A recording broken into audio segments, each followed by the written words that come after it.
Hey BookTube, Chelsea, the Reading Outlaw here on this sexy Saturday to just do kind of like a general romance breakdown of some things that I've been reading recently and over the summer.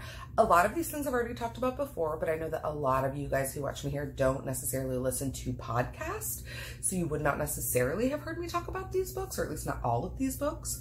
So I wanted to do a quick rundown that is not the Psy Changeling books. I'm taking a little bit of a break in that series, although I will hopefully be back by next week, maybe the week after, depending on how the listening goes. I'm getting to the point in the books where things are really getting kind of dense and like important plot-wise, so I'm trying really hard to like actively listen and pay attention, but that's a different kind of audiobook listening for me than like the audiobook listening I necessarily do when like I'm crafting or doing housework or doing other things. So, like I'm listening through Stephen King's It right now on audiobook, so that's like kind of been my break, and then I plan on getting back into those. But that's enough about that, because we are actually here to talk about all the other romances that I've been reading. Starting out, we're going to take these kind of like in categories. So we're going to start off with the smallest category, which is actually probably the biggest category in terms of like just straight number of books, which is the two big series binge rereads that I did or have been doing over the course of this year. The first one is the Beyond series by author Dua Kitroka. I have my favorite of the series, Beyond Jealousy, right here on my little rainbow favorites shelf. But I have been rereading all of these in order to make Beyond the Sectors, which is the podcast deep dive adventure I have been going on with Anna Koki from Love and Panels. I will link our podcast down below. We are basically at this point now officially finished with the Beyond verse, and we are moving into the Gideon's Rider books. So now would be a really good time to go like binge listen if you've read all the books. We also don't spoil anything for future books. We do talk about like series themes, but we are very careful to tag for spoilers. So if you want to read a book then listen, that's also a possibility. Definitely go check that out. The other big series that I've been reading, as you guys know, are the Psy Changeling books. I am officially 10 books in. I've got another 5 more to go, and then some short story collections, so that will be happening very soon. But yeah, that is that. You guys have heard me talk enough about that in the last couple of videos. The next category, I'm doing these in order of like number of titles. So the next category is absolutely to die for contemporaries that I've been reading lately. The first one is Fix Her Up by Tessa Bailey. I love dirty talk and like filthy books. You guys know that about me. I love it. I love it. I love it. I don't use filthy as a pejorative. I use it as a term of endearment. They are my favorite books. And this book is absolutely wonderful. It also gets into the trope of like best friends, younger sister, kind of like that area, like the forbidden love of falling in love with your best friend's younger sister or sibling and that kind of deal. I really enjoyed it. I didn't know how I was going to feel. It was my first Tessa Bailey going into it, so that's always a little nerve-wracking when you're getting into anything first with an author, but I really loved it. It hit all of my wheelhouse buttons in terms of like sexual content and heat level and pacing and all of that, and I just really enjoyed the banter and the relationship between our two main characters. After that is American Fairy Tale by Adriana Herrera / all of the books in Adriana's American love story, American Fairy Tale like series. Wait, yes. I never remember. This one's American Fairy Tale, the one I'm specifically talking about. It's the third book in the series. This is the story of Patrice, who is a professor. He's an immigrant. He's an activist in his community. He has just recently moved up to Ithaca to teach at a college there. He's also dancing around the fact that he's deeply attracted to and falling more and more in love with Easton Archer, who is an ADA, an assistant district attorney. Things in town are heating up because there have been a slew recently of basically profiling traffic stops of young men and boys of color by white officers, and that is a tense situation that's boiling over that is putting them at odds and kind of putting more wedges in all the reasons they think they can't be together, but they are going to be together. It's so good. You guys have heard me go on about Adriana's work before. There's maybe no current writer of contemporary romance who is doing, I think, what she's doing for me in terms of the way that she's balancing these stories of social justice and representation and development with these characters that are passionate and to each other and in their own right and in their own lives and are so well written and well rounded. And I love her work so much, and I'm so excited to see everything else that Adriana has in store for her. And then the last book is actually a debut. This is The Right Escape by Cherish Reed. I This book is an id scratcher. I say it every time I talk about it. If you like books about books, books about writing, books about academia, and the people involved in those things, this is a book for you. This is a love story to Ireland. This is a love story to tropes and to kind of like fan fiction-y bed sharing, thunderstorms, power outages, all those things that are just so delicious and make us swoon in romance. Cherish Reed has found a way to put them in this book. I loved it. I didn't even mind the hand-wavy bits that we kind of have to do with some of the plot stuff at the end. I adored this book. I'm so excited for Cherish's next book. I don't know what it's going to be, but whatever it is, she is already on my auto-buy list after just this first one. And then the last category of recent reads is queer young adult stuff, which I absolutely killed it with this summer. The first one, of course, being Red, White, and Royal Blue. I'm getting it out of the way first because I don't want to talk about it. If you're wondering, yes, this is another copy of Red, White, and Royal Blue because Amazon delivered this one and left it out in the rain. Cool story.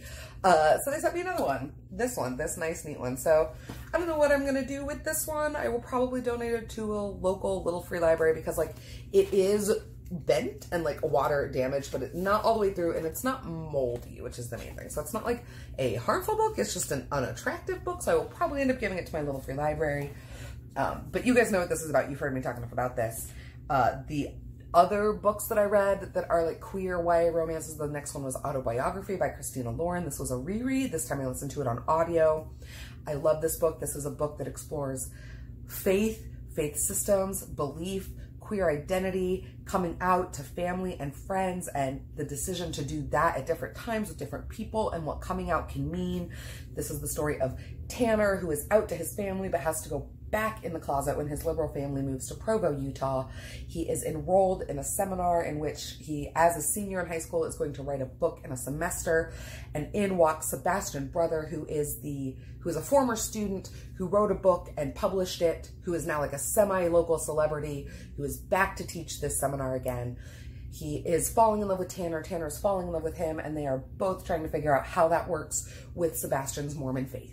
It is a beautiful book. It is a slightly unbalanced book in a way that always leaves me a little disappointed, but that I still deeply adore because of how beautifully and considerately Christina Lauren write about this. Christina Lauren being an author duo. So I really, really enjoyed this book. Next up on the list, we have two female recs. The first one was Tell Me How You Really Feel by Amina May Safi. I enjoyed this book, but I did not love this book as much as I thought I would given the premise. The premise that the author has talked about many times is that this book started out as a piece of Paris Geller, Rory Gilmore, Gilmore Girls, female fanfic. And it has, of course, like had the serial numbers filed off and gone through revisions and been scrubbed and things have been, so like it's not a direct dupe, but it is very much so inspired by that kind of enemies to lovers dynamic. Because of that and knowing that, it is very fun to go through and kind of try and pick out the elements from the show and from that dynamic that made its way into the final product.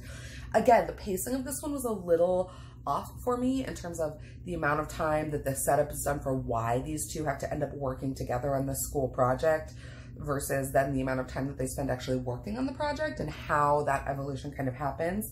But I just really thoroughly adored the chance to see these two smart, dedicated, driven, focused, although very, very different girls falling in love on the page and kind of figuring out how to be together after being so apart, after having to overcome so much conflict. The next one I read was Her Royal Highness by Rachel Hawkins. This is very much so a fun royalty romance, international hawk to Scotland kind of deal. Our main character is basically kind of dumped by her best friend slash about to be girlfriend when that girl realizes that like she just can't deal with that and it's going to be much safer for her to just have a boyfriend over the summer. Heartbroken, our main character goes to a boarding school in Scotland that she's recently been accepted to, only to meet the world's worst roommate who also happens to be the Crown Princess of Scotland. What ensues is a bunch of royal hijinks, fun capers, intense geology. It's just very cute. It's another kind of like enemies to friends to lovers kind of romance, and I really, really, really enjoyed it. It was a very fun listen. The accent work by the audiobook narrator is absolutely fantastic. Please do yourself a favor and wherever you pick up your books, get a copy of Her Royal Highness. Then there are two books that I want to talk about that aren't specifically romances, although they have romantic elements. I wouldn't necessarily call them romances. The first one is Birthday by Meredith Russo. Meredith Russo is one of my absolutely favorite young adult trans authors. She writes about trans teens and trans protagonists. All the trigger warnings in this book for anxiety, depression, homophobia, transphobia, suicidal ideation, attempts at suicide, all of those things. This book does get very dark, but this is a book about two teens who, because of like a freak accident at the hospital on their birthday, are born on the same day and then have to spend the next like 5 days in the hospital, their families locked together. And this cements for them basically this tradition of always spending their birthdays together. That's why it's called Birthday.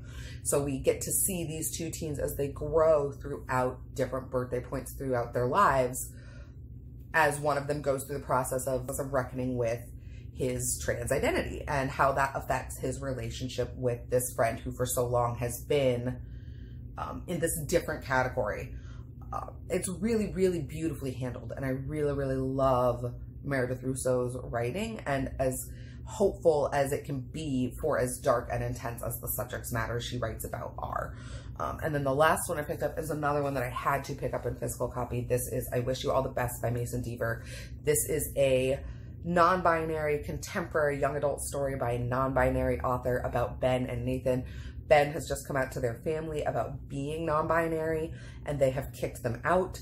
They then go live with their estranged sister and enroll at a new school and meet new people and have to decide who they're going to come out to and who they're not going to come out to, how that affects their new relationships. There's some really lovely portrayals in here of Ben going to therapy. And then what happens with Ben when Nathan starts to realize that he might have feelings for Ben and Ben might have feelings for Nathan, and what that's going to be like for Ben as a non-binary person and Nathan as a bisexual person. And I just really loved everything about this book. I think this book is really important, and I'm really, really glad that it's getting published. And I'm just very, very excited to see what else Mason Deaver has coming up, because their work is so wonderful. I just love it. Yeah, and that is it. Those are a lot of the romances that I've been reading recently that aren't the Psy Changeling books. So please let me know down below which of these you've read, which of these you want to read, what your thoughts are on contemporaries, queer YAs, huge romance binges, love them, hate them, don't want to do them. Yeah, let me know down below with an emoji if you've made it this far in the video. And until next time, take care of yourselves, take care of each other, and have happy reading. Bye, guys.